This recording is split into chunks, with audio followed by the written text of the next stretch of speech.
And good evening. Thanks for being with us on this Tuesday. I'm J.R. Barrett. And I'm Darcy Strickland. Do not adjust your TV screen. We are coming to you tonight in black and white. Beloved actor Andy Griffith has passed away. And this evening on News 19 at 7, we're going to be celebrating his life. You know, his career spanned 8 decades, but he was best known for the role as America's favorite sheriff, Andy Taylor, on The Andy Griffith Show. Clark Foraker is up in Mount Airy, North Carolina, where Andy was born and raised. And born and raised he was. You know, Mount Airy on the map, but Mayberry in the hearts for so many of the fans who came out today to celebrate his life and what Andy Griffith really meant to their childhood, their adolescence, their families. I want to step out of the way and show you just this statue of Andy. This is the place where so many people have come by today and taking photos. We just talked to one couple who said when they got married last year, this was the first photo they took as a couple.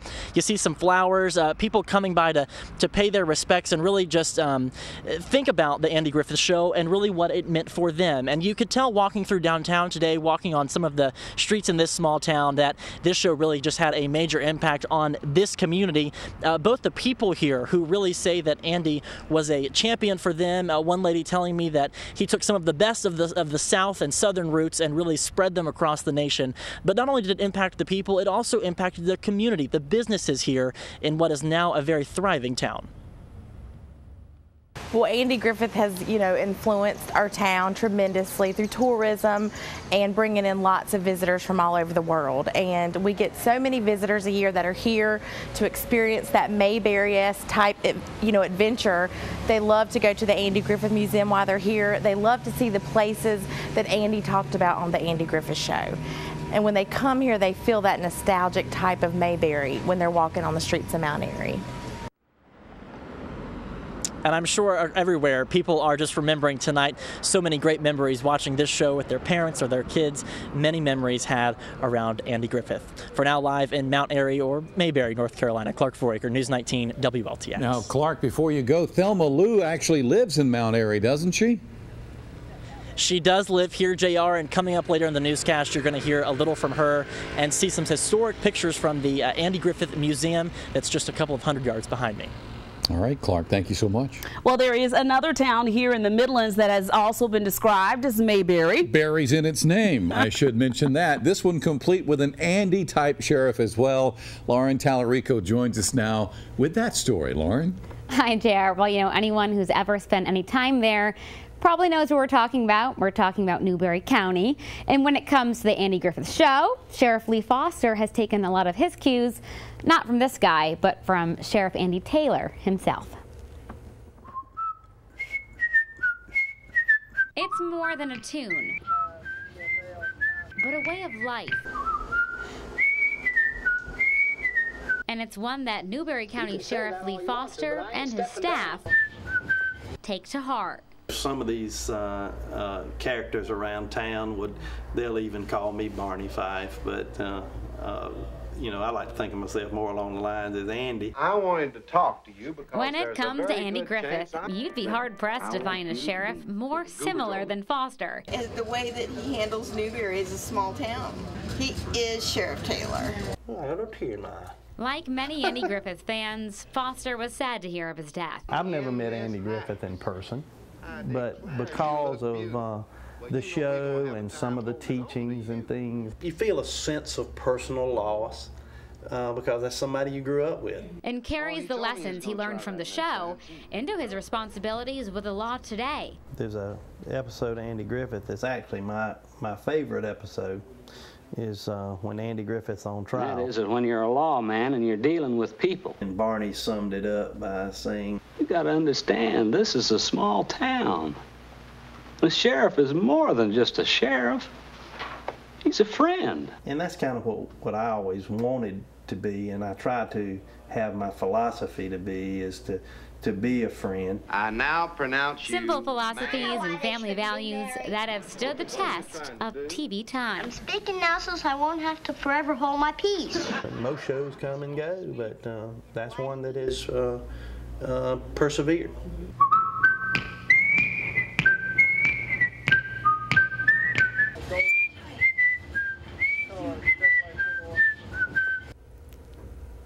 Well, Sheriff Foster means what he says about going beyond just what's required.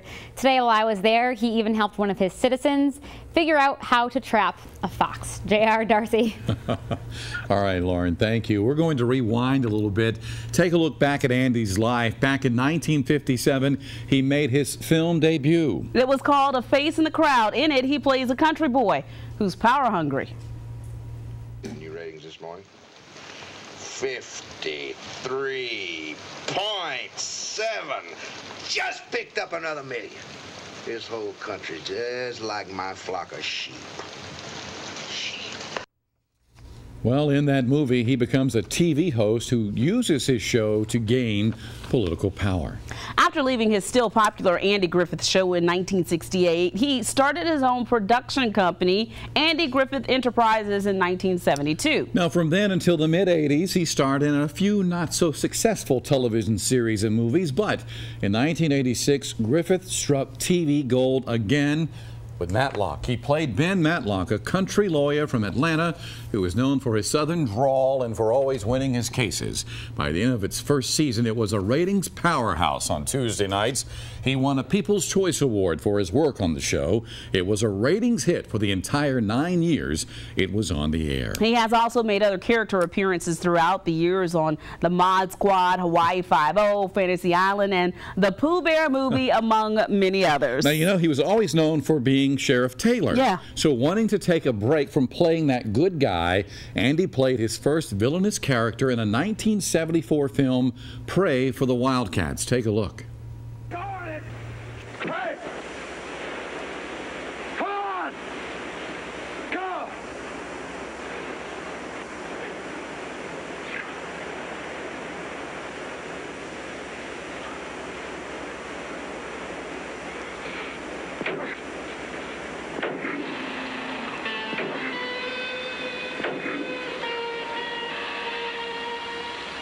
He just bought himself a long walk home.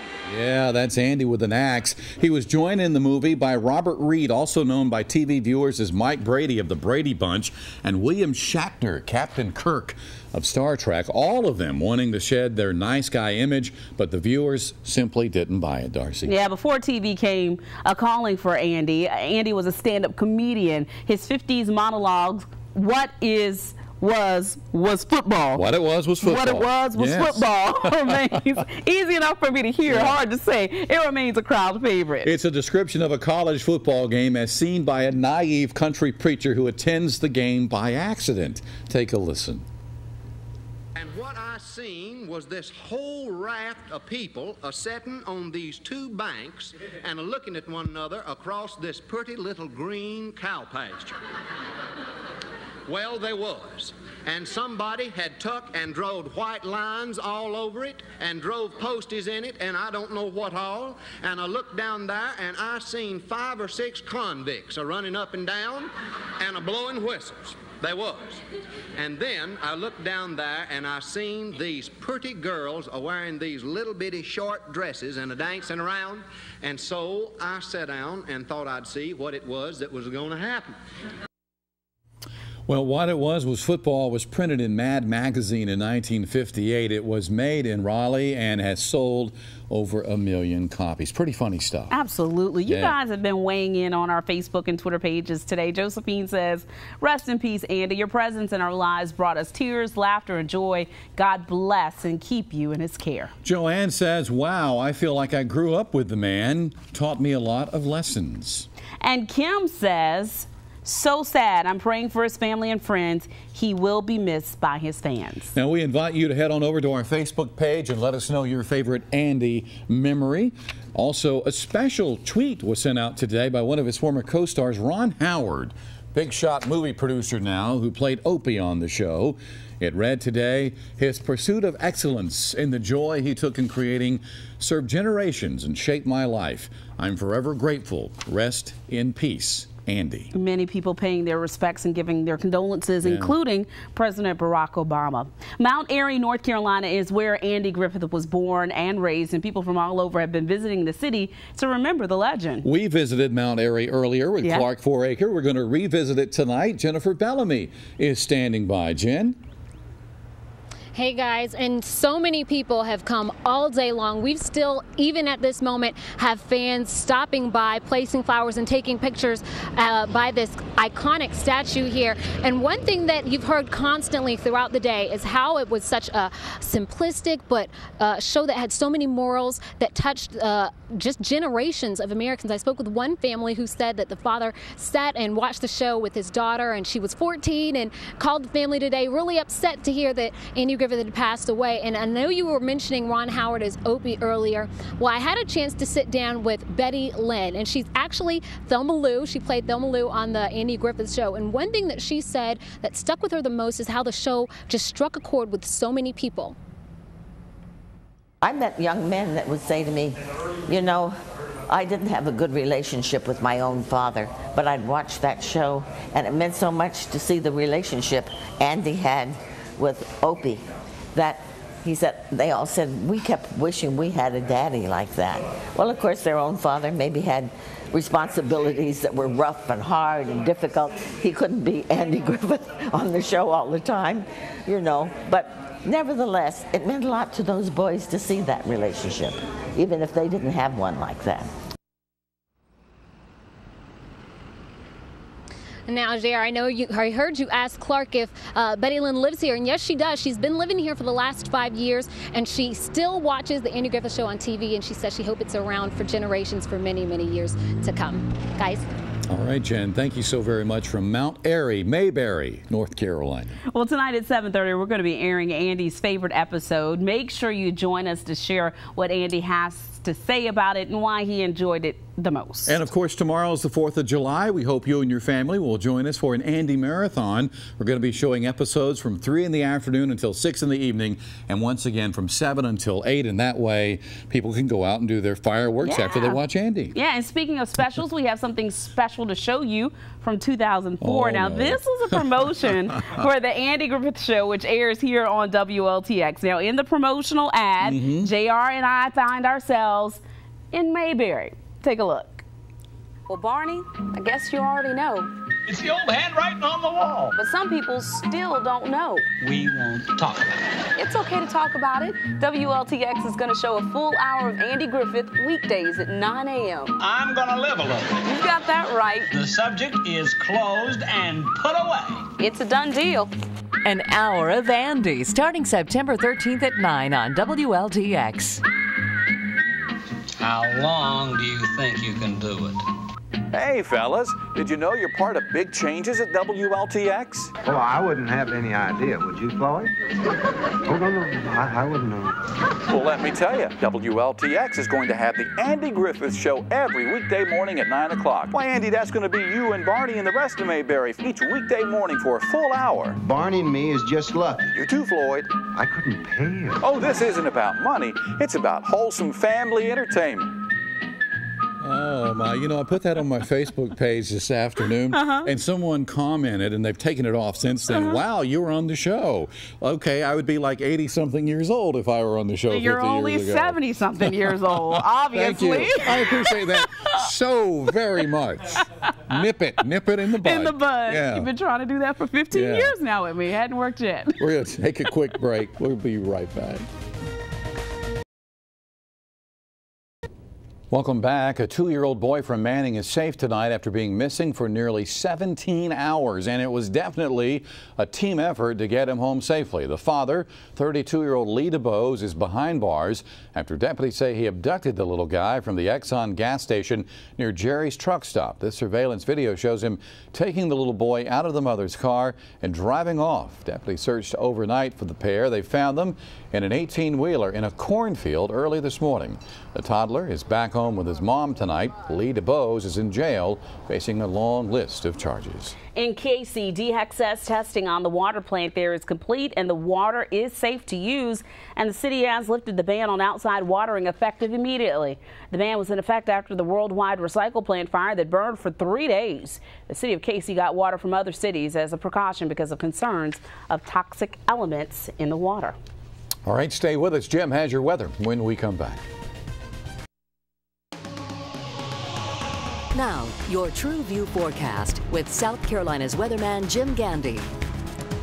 We've had some strong thunderstorms pop up in the western part of the state during the afternoon. Some of them have become severe, producing some large hail and some gusty winds. The severe thunderstorm warning for Saluda County has ended. A new one has been issued for the eastern portion of Newberry County into Fairfield County. That's because of the thunderstorm near Jenkinsville. Radar was indicating the possibility of some large hail with that particular thunderstorm, and the warning's in effect until 8 o'clock. We're continuing to see some thunderstorms there. These thunderstorms in Saluda and Lexington County are diminishing. We still have some strong thunderstorms around Greenwood, but I expect them to diminish before too long. In the meantime, it was a hot, humid day today. 73 the low temperature, up to 99 in the city, 100 degrees at the airport. Right now, because of the thunderstorms, we've cooled off to 86 degrees here in Columbia, but we haven't seen any rain. It's still 96 degrees over in Sumter, 86 in Orangeburg, 95 in Greenwood, though they have thunderstorms in the area. And this is what it feels like in those areas where it's still quite hot. The heat index is still in the upper 90s. Now, on the satellite picture today, we saw the thunderstorms develop over in Georgia. You can see the thunderstorms here in western South Carolina.